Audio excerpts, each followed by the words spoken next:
বাবা খুবই অসুস্থ, এটাকে বলে ক্যান্সার। এখন লাস্ট স্টেজে আছে। আমি ভোটার মানিকগঞ্জের, কেন যেন ভোট দেওয়াটা আসলে এক্সাইটিং ফিল হয় না। প্রথম প্রেমের প্রস্তাব আমি পেয়েছি ক্লাস 5-এ থাকতে, চিঠি পেয়েছিলাম। রাগ উঠতো, আমার আব্বুকে গিয়ে বলে দেই যে ওই ছেলেটা আমাকে এটা বলছে, ওকে মারতে হবে। ওই ধরনের ভ্যালেন্টাইন আমার নাই। খুবই ভালো লাগছে, খুবই এনজয় করছি। আসলে পিকনিক মানেই তো মিলন মেলা, তো আমাদের সবার সাথে দেখা হয়। আসলে কোনো অকেশন বা এই ধরনের প্রোগ্রাম ছাড়া কারোর সাথে দেখা হয় না শিল্পীদের। তো সবার সাথে দেখা হয়ে একটা আন্তরিকতা, ভালো লাগা কাজ করে। খুবই আনন্দ ঘন একটা মুহূর্ত, খুবই এনজয় করছি। আসলে আমার বাবা খুবই অসুস্থ, হঠাৎ করেই তার প্রবলেম হয়, 2টা সার্জারি হয়, অ্যান্ড সার্জারির বায়োপসি রিপোর্টটা খুব খারাপ আসে, মানে যেটাকে বলে ক্যান্সার। এখন লাস্ট স্টেজে আছে, মানে আসলে এখন আর যত ধরনের ট্রিটমেন্ট ছিল আমরা করেছি, বাট আমরা সময়টা হারিয়ে ফেলেছি। এখন আর ওইভাবে কোনো কিছু করার নাই। এখন আল্লাহর ইচ্ছা যতদিন এভাবে রাখেন। দেখাশোনা আমি 3 মাস আমার কাছেই ছিল। এখন যেহেতু আমাদের আর কোনো ট্রিটমেন্ট নেই, এই কারণে হচ্ছে বাড়িতে শিফট করেছি, কারণ তার তো অবস্থা খুবই বেগতিক। এখন আসলে ওইভাবে হ্যান্ডেল করার মতো আমার একার পক্ষে সম্ভব না। আমি যাওয়া আসা করি 1 উইক ঢাকায়, 1 উইক বাড়িতে, অ্যান্ড ওখানে ভাই ভাবি আম্মু আছে, ওরাই টেক কেয়ার করছে। আমি ভোটার মানিকগঞ্জের, কিন্তু ভোট দেওয়া হবে কিনা সেটা আমি জানি না। আসলে এর আগেও কখনো দেওয়া হয়নি। আমার কেন যেন ভোট দেওয়াটা আসলে খুব, মানে এটা আমার কাছে এক্সাইটিং ফিল হয় না, দ্যাটস আমার দেওয়া হয়নি। মানে মনে হয় কি দরকার এত ভিড়ের মধ্যে দাঁড়িয়ে থেকে ভোট দিব।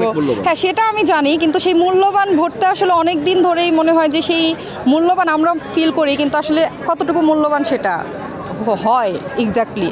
তো সেটার কারণে আসলে এই দিকে আমার আগ্রহটা খুবই কম। ভ্যালেন্টাইন বলতে আসলে আমার ওইরকম কিছু নাই, কারণ যেটা হয় যে প্রেমিক প্রেমিকা, যেহেতু আমার ওইরকম ভালোবাসার কোনো মানুষ নেই, সো ওই ধরনের ভ্যালেন্টাইন আমার নাই। তবে হ্যাঁ, ভালোবাসা দিবস মানে যে শুধুমাত্র প্রেমিক প্রেমিকা ভালোবাসতে হবে এরকম কিছু না। ভালোবাসাটা কোনো ডেট করেও হয় না, ভালোবাসাটা সারা জীবনই ভালোবাসা যায়, এবং ভালোবাসা এক এক জায়গায় এক একভাবে ভালোবাসা যায়। বাবা মার প্রতি এক ধরনের ভালোবাসা, ভাই বোনের প্রতি এক ধরনের ভালোবাসা। এই ভালোবাসাটা আসলে এক এক জায়গাতে এক এক রূপে প্রতিফলিত হয়। তো আমার যেটা ভালোবাসা, আমার ফ্যামিলি, বাবা মা, এদেরকে আমি আজীবনই ভালোবাসতে চাই। শুধুমাত্র একটা ডেটের উপর তাদেরকে ভালোবাসবো এরকম কিছু না। হ্যাঁ, যদি ভালোবাসার মানুষ থাকতো তাহলে হয়তো একটু স্পেশালভাবে সেলিব্রেট করতাম, বাট সেটা কপালে নেই। হ্যাঁ ছিল, কিন্তু এখন তো নেই। যখন ছিল তখনও আসলে ওইভাবে আসলে সেলিব্রেট করা হয়নি, স্পেশালভাবে আসলে সেলিব্রেট করা হয়নি। কারণ ভালোবাসার দিন তো আসলে ভালোবাসার মানুষটা তো সবসময় ভালোবাসার, শুধুমাত্র একটা দিনকে কেন্দ্র করে তো আসলে ভালোবাসা হয় না যে আজকেই তাকে ভালোবেসে উজাড় করে দিতে হবে সব, আর পরের দিন থেকে আর ভালোবাসা যাবে না, সেরকম কিছু না। প্রথম প্রেমের প্রস্তাব আমি পেয়েছি ক্লাস 5-এ থাকতে, চিঠি পেয়েছিলাম। রিয়াকশন তখন তো আসলে ভালো লাগতো না, এইসব রাগ উঠতো। দেন হচ্ছে আমার আব্বুকে গিয়ে বলে দেই যে ওই ছেলেটা আমাকে এটা বলছে, ওকে মারতে হবে। তো আব্বু হেসে দিয়ে বলে কি আচ্ছা ঠিক আছে মারবো না। তো এরকম আর কি বিষয়।